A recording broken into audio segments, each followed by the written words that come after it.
Welcome to Healthiest Tech Talks, where we're talking about some of the biggest challenges facing healthcare organizations today and how technology can transform the way that we work so that patients can receive better care. Let's dive in. Welcome, everyone, to Healthiest Tech. I'm Rob Summitt from Optimum Healthcare IT. Thank you for joining us. Today, we'll be walking through the real-world process of taking a clinical AI tool from prototype to production, together with our partners at Celerate. Just a quick housekeeping note, questions during the talk can be sent via chat to the right of your screen, and there will be a Q&A session at the end of the talk. In this talk, we'll explore a practical example of what it takes to build secure, trusted, and clinically useful AI solutions for real-world care and what it means for healthcare leaders and innovators looking to do the same. You'll hear about the team I'm about to introduce, myself included, work together to build a tool that gives neurosurgeons secure real-time access to deep clinical knowledge, what it took to make it possible, and what we learned along the way. Before I do that, I want to let you know that we'll be sharing a free resource at the end of the talk that Carrie has developed that will allow organizations to assess their AI readiness. So look for that at the end. And now I'd like to introduce our guests, Carrie and Seth. Carrie, why don't you get us started? We'll talk a little bit about your background, your role, responsibilities, and maybe a couple fun facts. Sure. Thanks, Rob. I'm Carrie Delente, Chief Visionary Officer, CEO at Celerate, formerly known as Inform Interactive. So you know how old we are by that word interactive there. I've spent the last 2 decades leading digital transformation in healthcare associations and nonprofits. I have a fine art background, and then I received a master's in digital art, which is where I fell in love with technology. I started my business when my kids were little. I wanted to balance my work life and family life. So I started a web and CD-ROM company in 1998. So fun fact, I'm only 14 years old since I'm a leap year baby, and please don't do the math. Thank you. Thank you, Carrie. Seth? Hello, good afternoon. My name is Seth Fogie. I work with Optimum in a senior security consultant role. I'm currently engaged in 2 healthcare organizations where I provide leadership for the security program. I've been doing security for 25 plus years or so I've definitely been in this field for quite some time.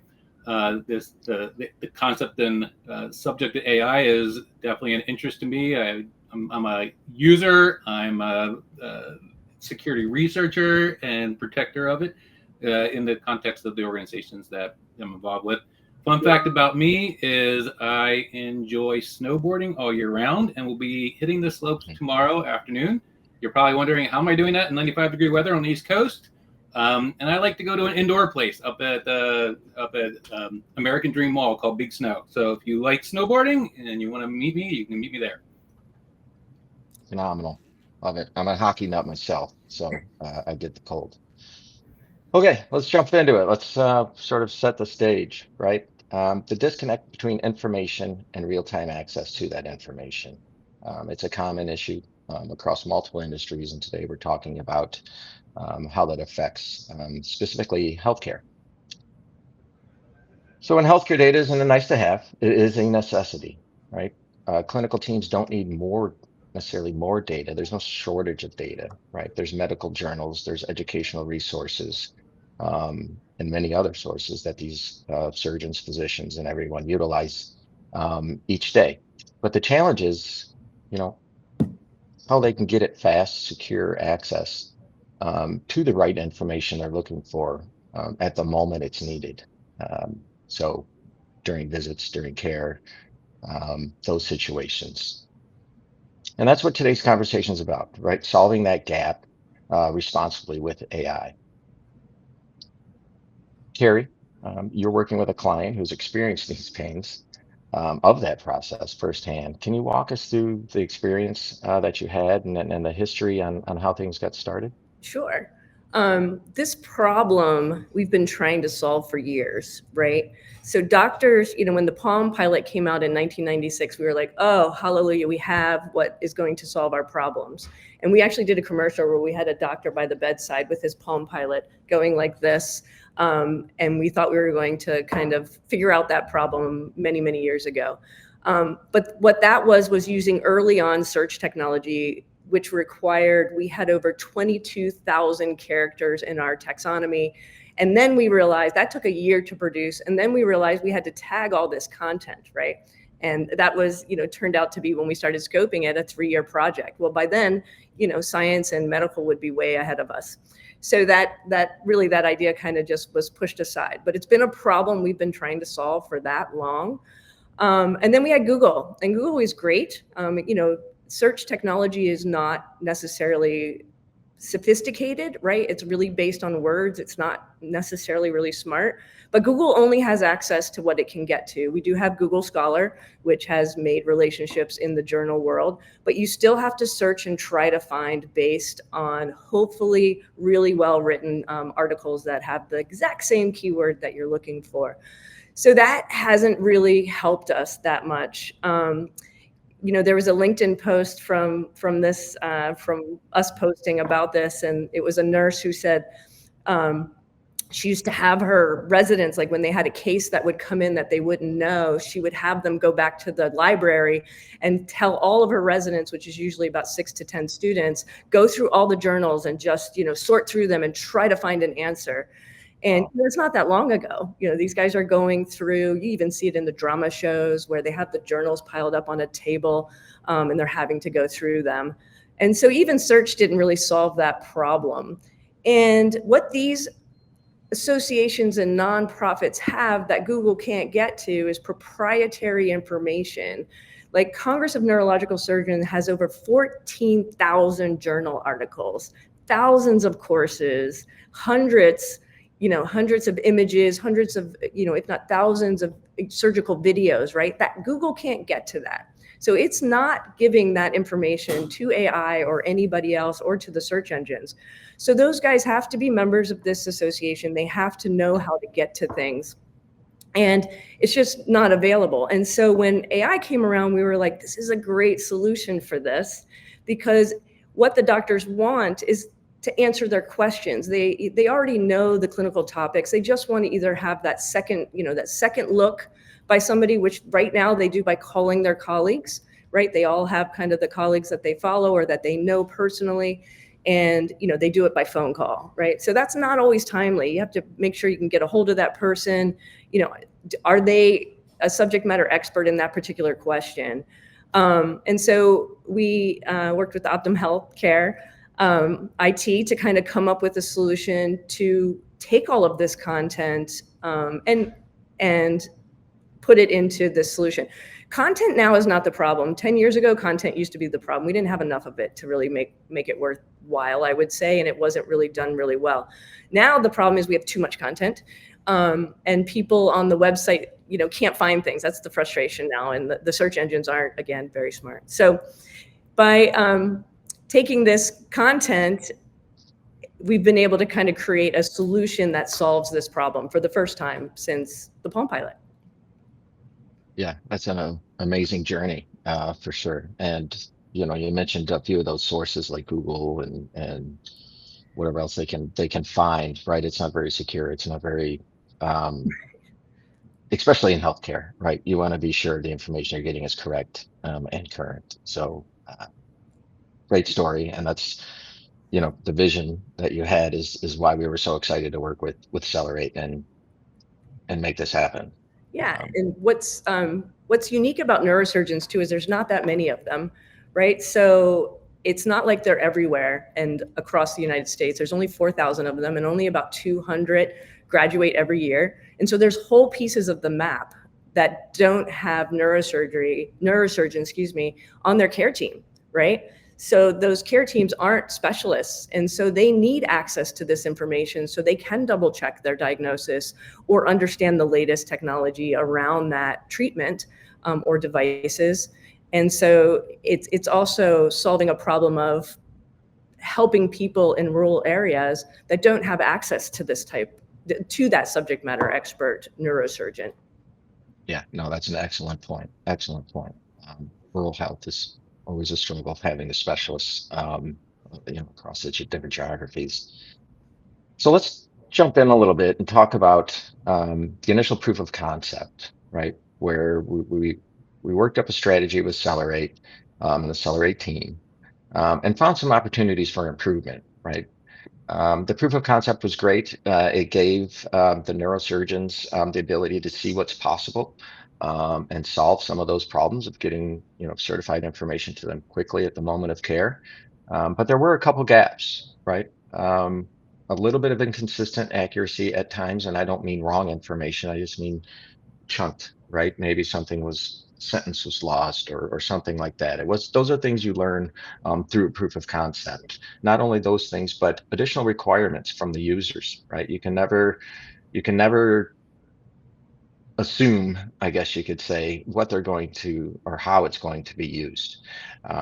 So things like citations, right? Clinical citations. We're including those now. So now physicians can not only read the information, get that information, but they know where it's coming from and have access to dig a little further and jump to that document per se, or jump to that website to do a little bit more research as needed. And what comes along with that as well is support for images, right? This reference information medically, I can not begin to tell you how important it is to have the images that are referenced throughout the information that the doctors are getting displayed to them in real time as well. And one of the fun things, at Optimum, as we do these AI solutions, especially in healthcare, we want to make sure that they're secure, right? We want to make sure that the information coming in and the information being returned is legitimate and within the boundaries of, in this case, neurology, right, or medical. So, as we do our testing, we have a list of things that we test for. We follow the OS pillars of security, but things like even asking it oddball questions. For instance, I asked it what the size of an ice rink was, assuming the worst, hoping for the best, but we're staring at the screen, and a couple seconds later, sure enough, the size of an American ice rink is, or a US hockey ice rink is 200 by 85, blah, blah, blah. All that was in there. So those types of things are easy fixes using, services from AWS like Bedrock Guardrails, right? It's not oh my gosh, everything's going down the gutter. It's identify these things and then knock them out one by one. Another item of security, there's a lot of contact information within the data that we're using for medical research or the users of the system, right? Who has proper access to this contact information? So we as the data is being cycled through, there's a lot of checks and balances that go through that check the user, who they are, where they're from, do they have access to even receive, in this case, personal contact information regarding whether it's from the research paper, the abstract, or website, or what have you. Carrie, I don't know if there's anything else I missed that you'd like to add there, but I think the biggest thing I learned from this project is the content, right? And things that we thought we would feed it and how it reacted. We started, we had journal articles back from 1920, and we're like, yeah, let's throw them all in there. And what we realized is science and the treatment options changed drastically, like in the 1970s. And so we were getting kind of mixed clinical results, not really rock solid. And so we ended up having to kind of remove those journal articles before 1970. And then it just literally cleaned itself up. We also had these incredible letters between these two doctors, hundreds of written letters. And we were like, yeah, this is such great content, right? These are the two rock star neurosurgeons from the 1920s, and they wrote each other letter after letter. Well, what ended up happening is they were so well written, right? They were written by humans. And also back in the day when we wrote very clearly, it was beautiful letters. And the AI started making stuff up around these letters. The AI would start answering like, well, his wife doesn't like his wife, and so that's why this is happening. And we're just like, what is happening right now?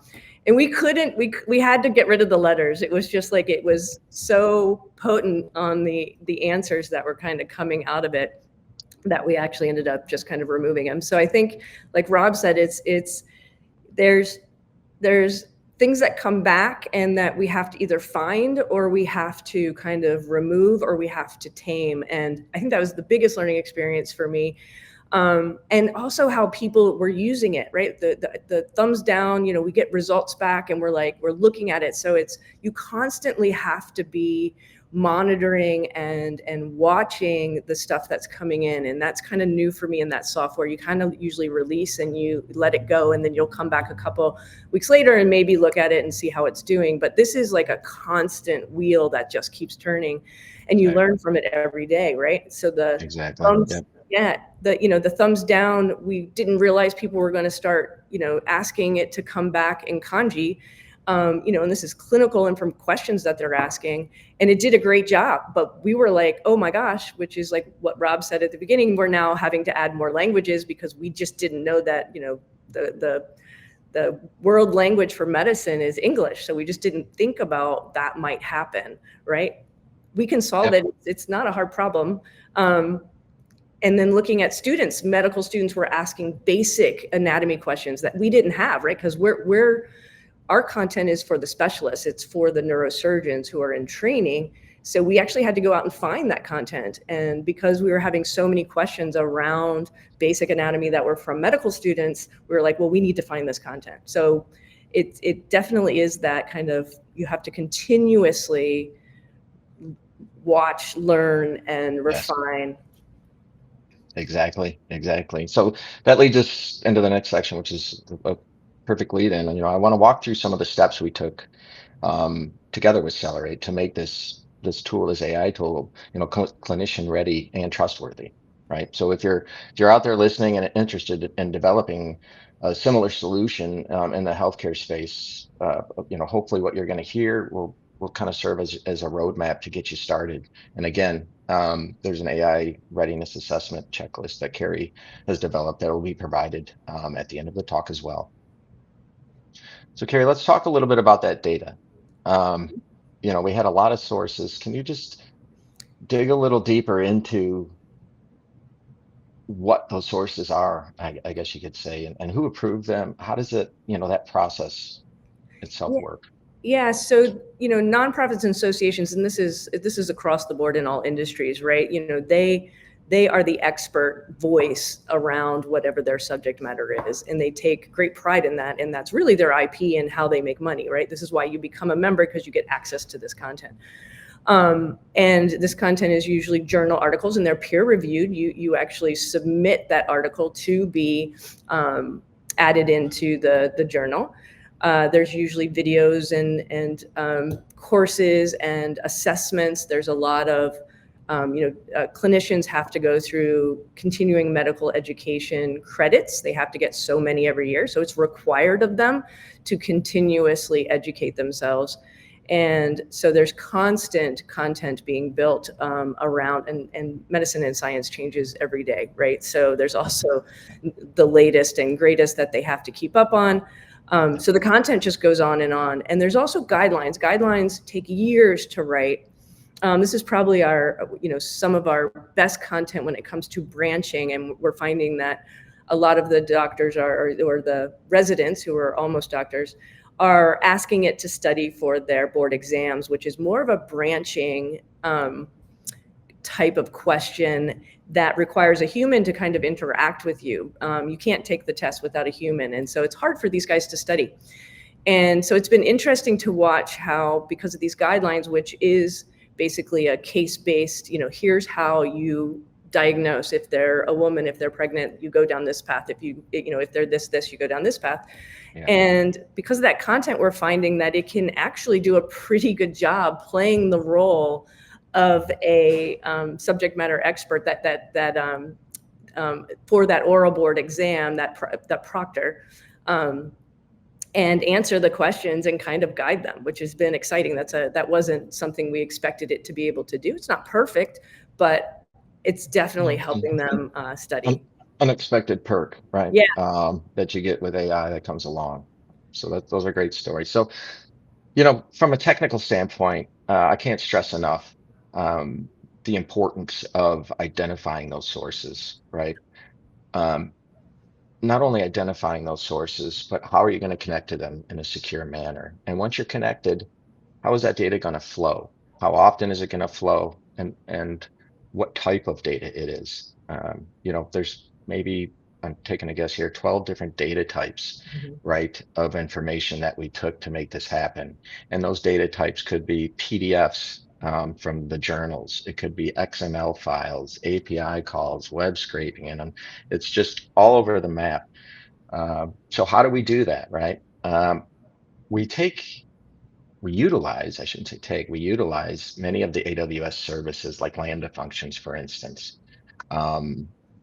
OpenSearch serverless. So once we get the data in the door, it's cleansed, it's into a format that's needed for indexing. We then put it in the index, OpenSearch serverless, and then it's available, right, for these LLMs to utilize. And Carrie mentioned some of the thumbs up and thumbs down, right? We're using services like AWS's DynamoDB to store that information so that we can report on what the users are saying based on the questions and answers that come back. And what's nice about using these services is it's cost effective, right? As things grow or contract based on the size of these sources, the infrastructure itself expands or contracts along with it. So you're not always paying top dollar for these services that you need.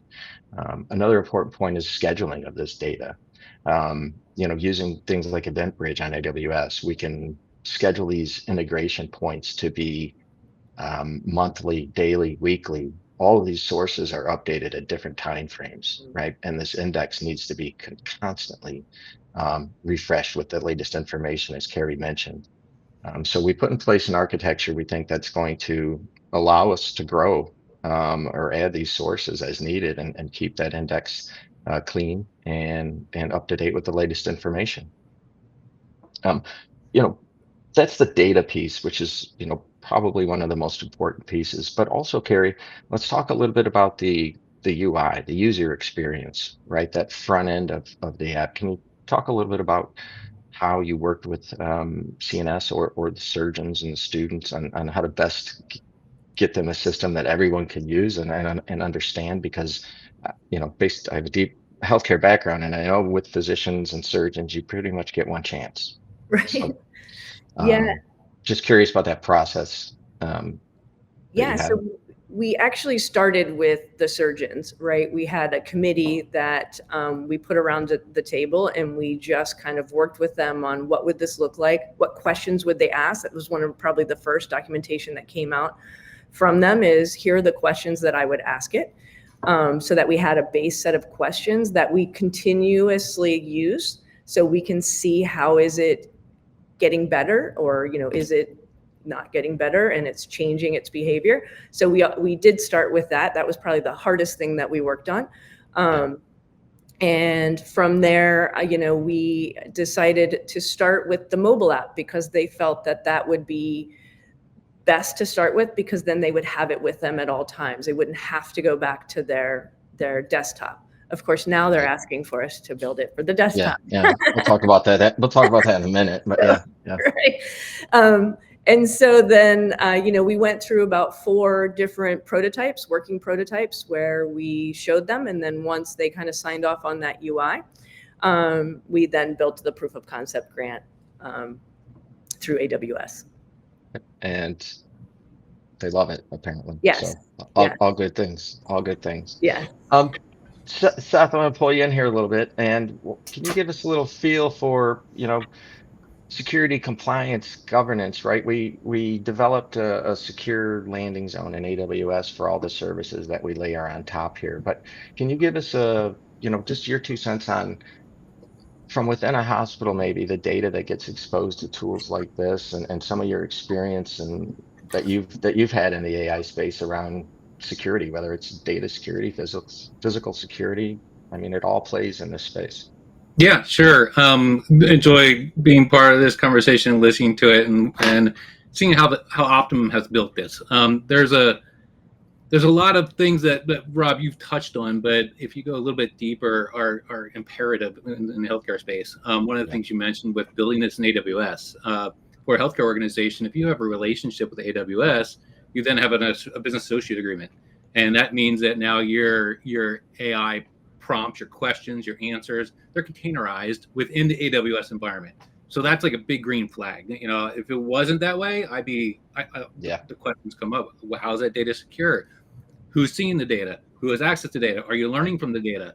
A lot of these questions pop up in questionnaires that we have when we review applications. I mean, I think there's like 10 applications right now on my desk that have some element of AI. And again, one of the neat parts about this solution is it's not a black box. You're describing very much the inner workings of how the Celerate solution works.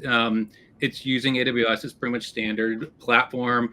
You have the controls you're layering into that. One thing you didn't mention that is also important is the auditing capability. Because AWS has CloudWatch that's integrated right into it. You can have the capture the requests for learning, for analysis, but also for compliance reasons, for auditing, for e-discovery and things like that sometimes just don't come to the top of mind when you're talking about AI products.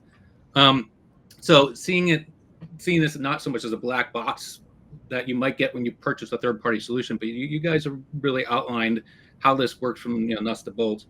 And the validation piece is really important too. Now I'll flip the hat around a little bit.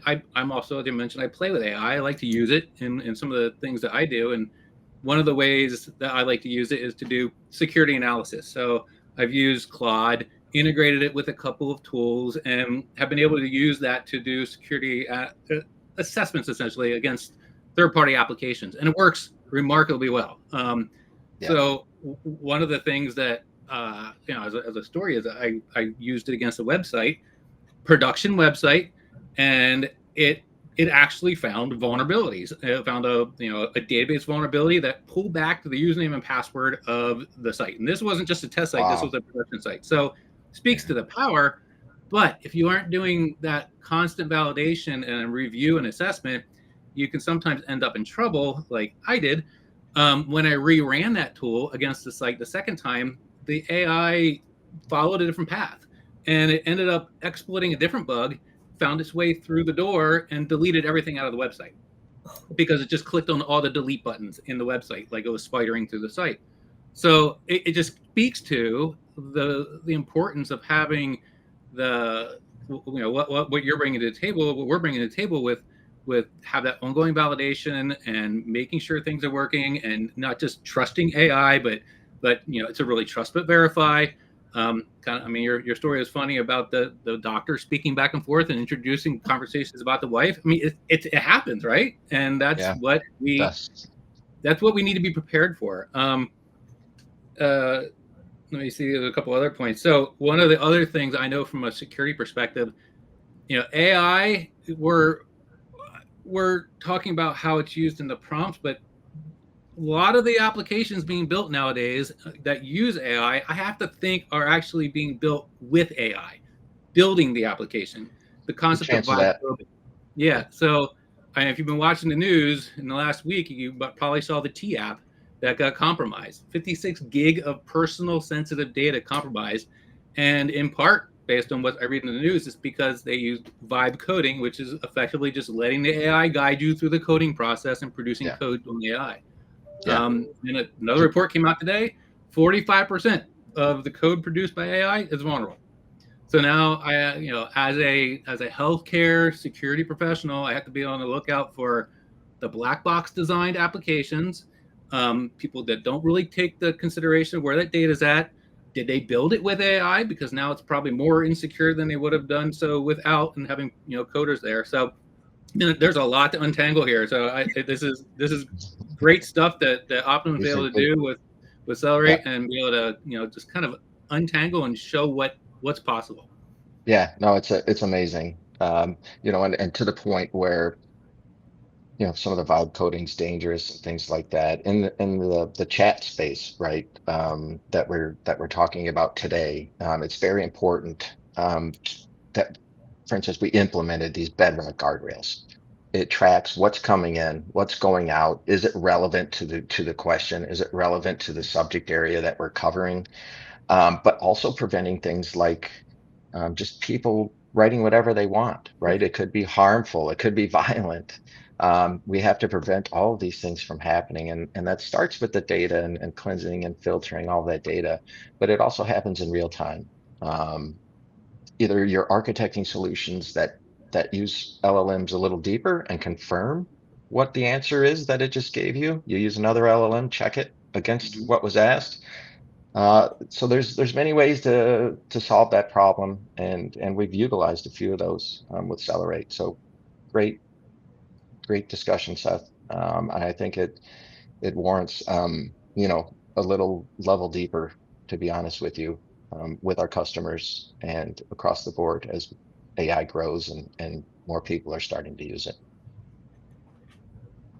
So thank you.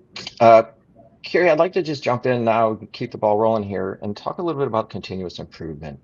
I mentioned a little bit about the indexing and how we're always keeping that fresh and current. But the continuous improvement is also user experience. So from a user experience, we talked a little bit about the thumbs up and thumbs down.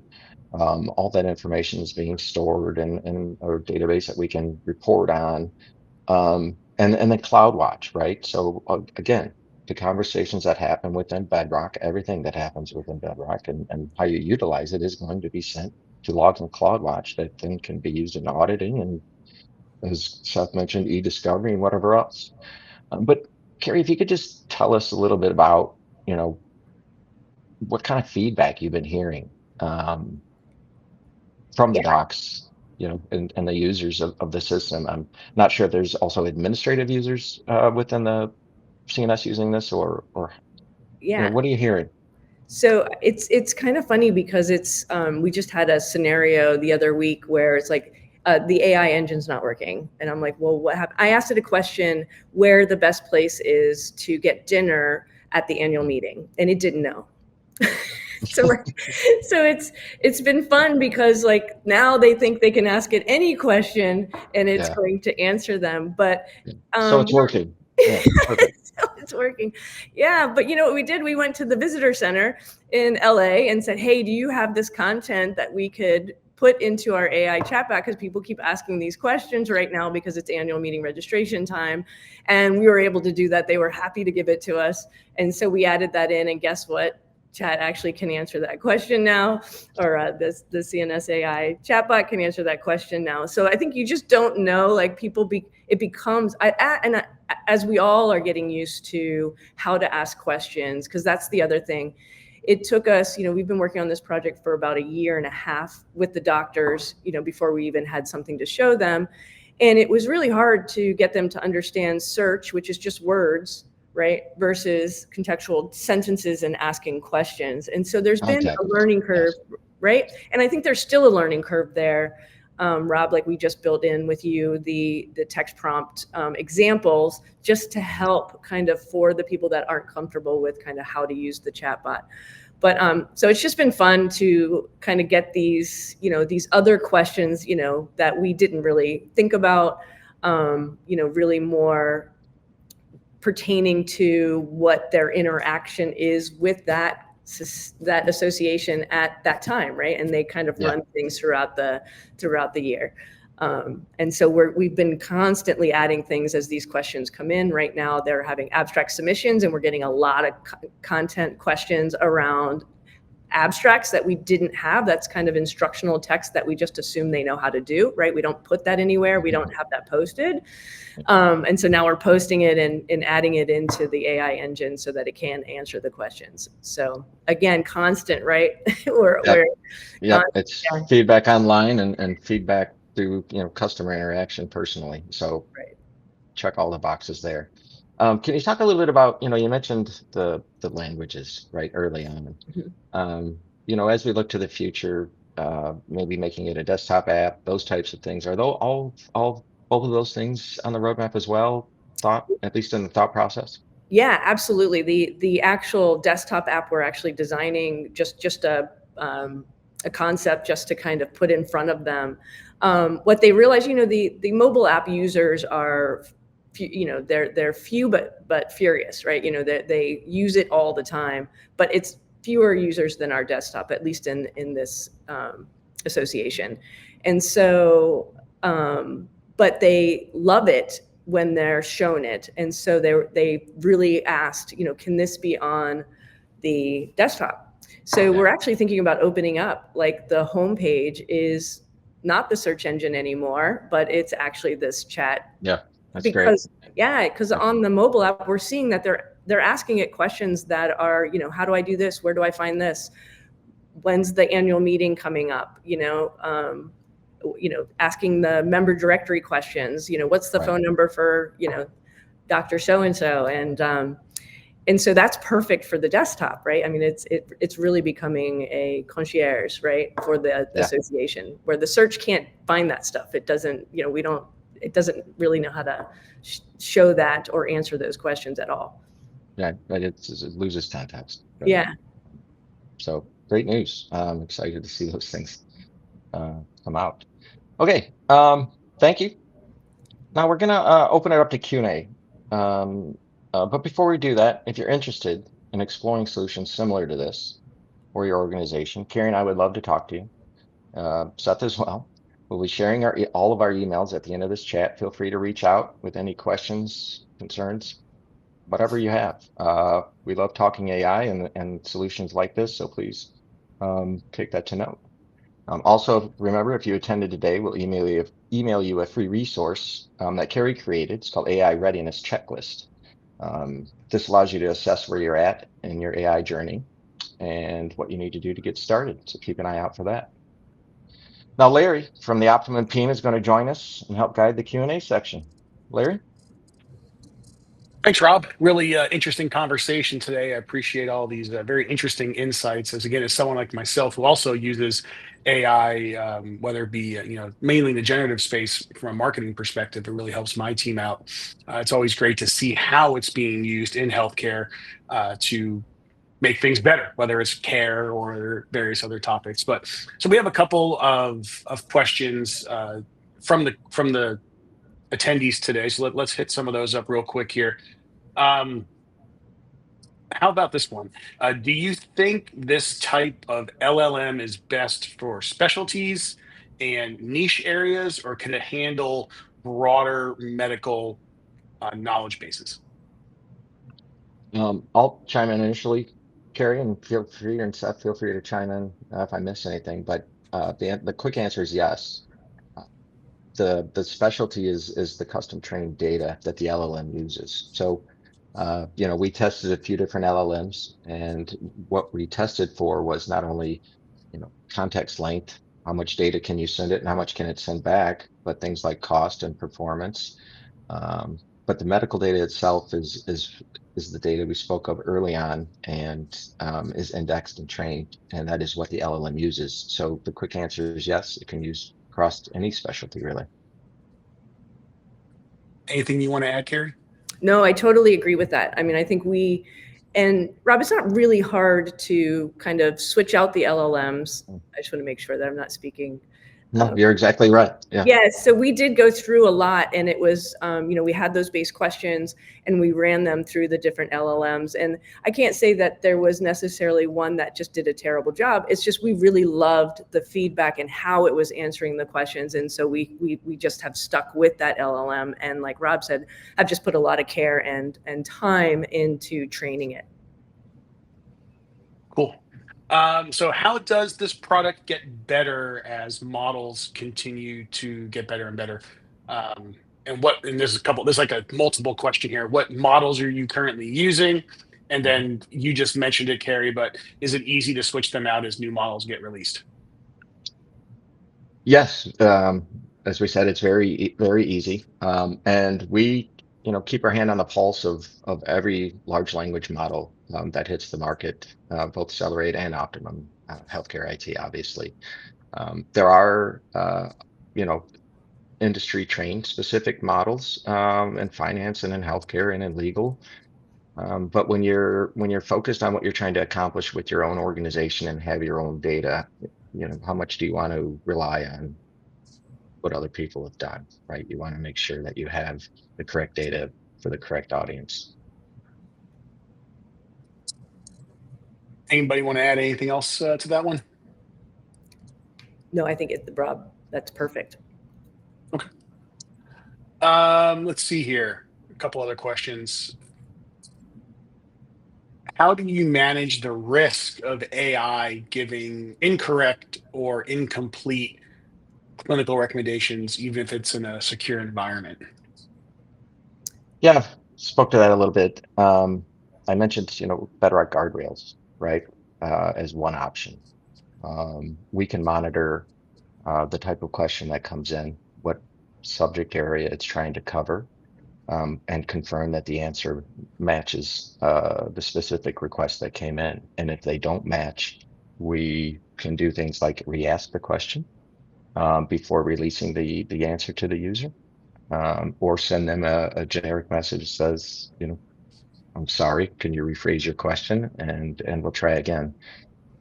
So we don't just randomly spit out what comes back. We confirm what comes back before showing it to the user.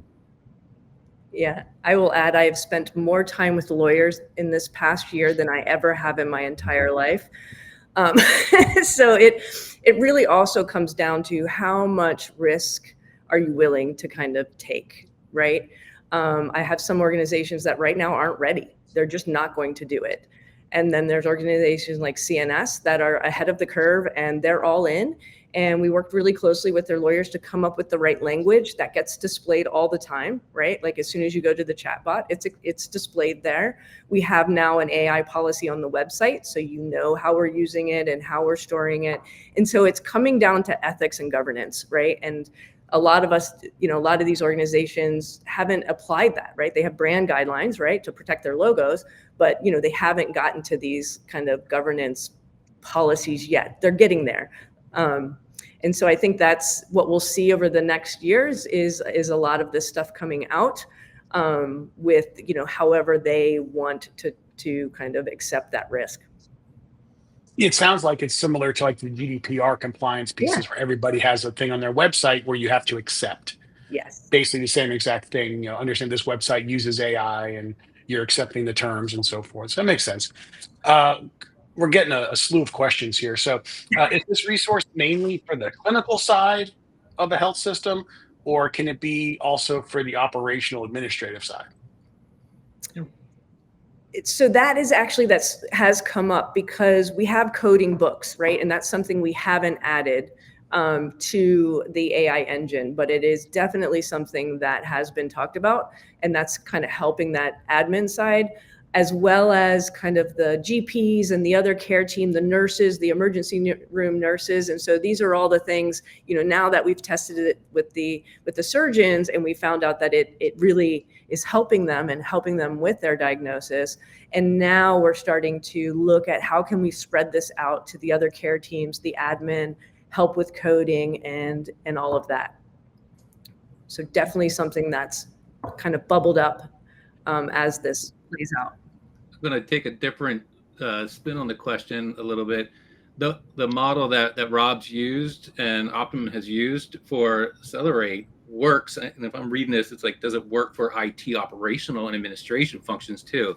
The model works for a lot of so many different scenarios. And just in working within the Optimum group, we've been able to put together one of the healthcare organizations that we're piloting this along. It's similar in function, but we're leveraging the secure framework of AWS, the fact that it has auditing, the fact that you can have a BAA, you don't have to worry about your data. It's a containerized LLM essentially to augment, I'll say, automation and workflows that we can integrate. You start with the automation pieces, but sometimes you really want some, I'll say the AI piece just makes it so much faster. Just like analyzing a phishing email, for example, it can do it so much faster. So you can build that, you can use the Optimum model that's been described here by Rob to build out those IT automation workflows too.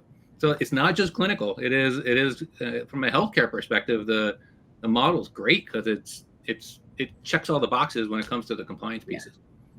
Right. You can build out an agent ultimately for each need that exactly. Yeah. And then reuse them in different functions that you might have within your IT team. So, and that's where the automation piece comes into play. It's almost like reuse the code, reuse the AI. Yeah. Once it's there, it's common across the whole platform, right? Or platforms. So great question. So this is a question I would have asked, and I'm surprised it came up. It didn't come up with one of the first questions, because this is a common problem with AI. I mean, I've seen it in many articles I read and so forth. But when it comes to this particular use case, how do you remove bias from that LLM if you choose to, whether it's Grok or whether it's ChatGPT or Claude or any other ones that are being developed out there?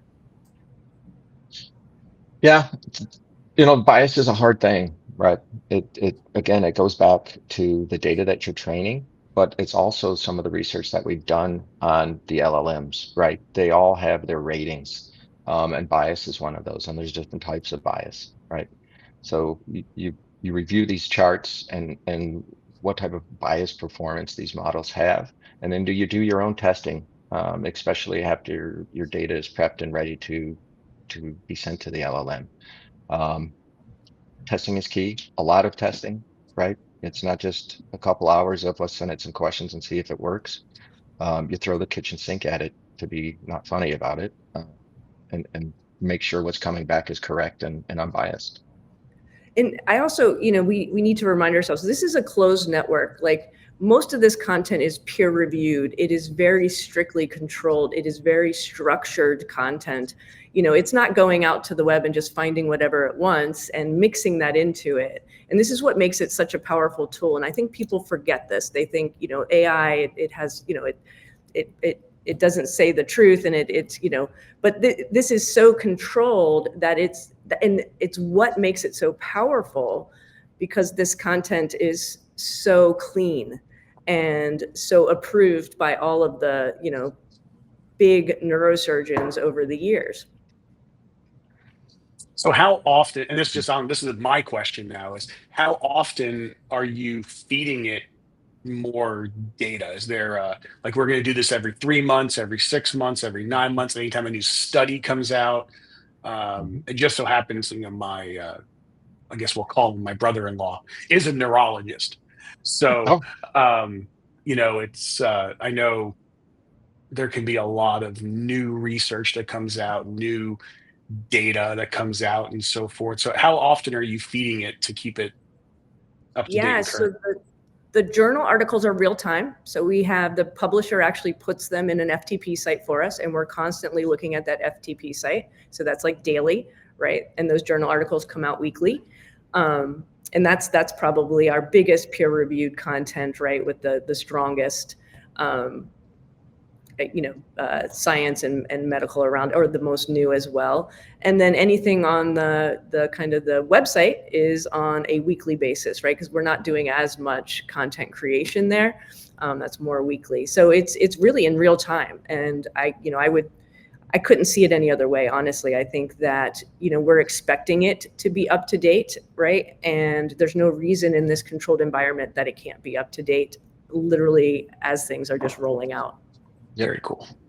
All right. Well, there are. Sorry, Rob, go ahead. I didn't mean to interrupt. I was just going to say real quick, sorry for the interruption. We utilize AWS services like EventBridge to get these things scheduled, right? So when we understand each source and how often it needs to be refreshed, we can put that in a schedule, and the integration engine gets fired off for each of those particular sources when scheduled.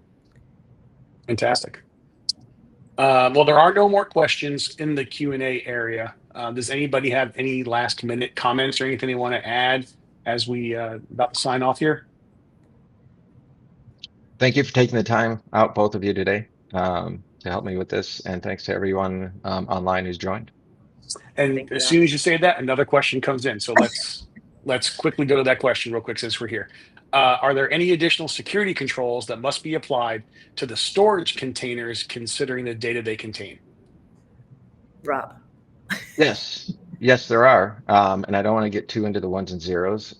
Maybe Seth does, but we use secure S3 storage for things like the PDF files, right? And then you have things like signed URLs that last for only a brief moment in time and are gone once they're presented to the user. And there's a whole litany of other settings and tweaks that we have tied into the VPC and the networks and the services that we've layered across the landing zone. Yeah, I would from the questionnaire perspective, AWS helps. Ultimately, it does come down to what controls you're leveraging in AWS. If you go with that as a platform, it's more of a how are you securing AWS? Because AWS does have the capability to do a lot of that security if you do it right. But if you do it wrong, it can come back to bite you too. Mhm. Awesome.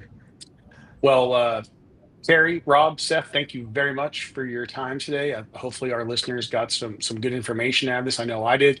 A very interesting topic, very timely topic of what's going on in healthcare right now. So appreciate your time, and to our listeners, thank you very much for joining us today. And we'll catch you next time on the next Healthiest Tech Talk. Thank you. Thank you.